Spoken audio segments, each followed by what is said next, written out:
Qeyd edim ki, Gürcüstan rəsmi olaraq Rusiyaya qarşı sanksiyalarda iştirak etməsə də beynəlxalq tərəfdaşlarla münasibətlərdə balanslı xətt yürütməyə çalışır.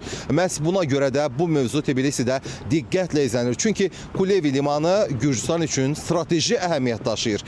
Baş nazir İrakli Kobaxidze də açıqladı ki, ölkə bütün sanksiya qaydalarına ciddi əməl edir və konkret məsələlərdə Avropa İttifaqı ilə məsləhətləşməyə açıqdır. Bu həm əməl, həm də əməkdaşlıq mövqeyidir və Gürcüstanın tərəfdaşlıq ruhunu göstərir. Avropa İttifaqı bildirir ki, məqsəd Rusiyanın sanksiyalardan yayınmaq üçün istifadə etdiyi kölgə donanmasının fəaliyyətini məhdudlaşdırmaqdır. Yəni, əsas hədəf Gürcüstan deyil, Rusiyanın neft ixracını üçüncü ölkələr üzərindən davam etdirmə mexanizmlərini hədəfə almaqdır.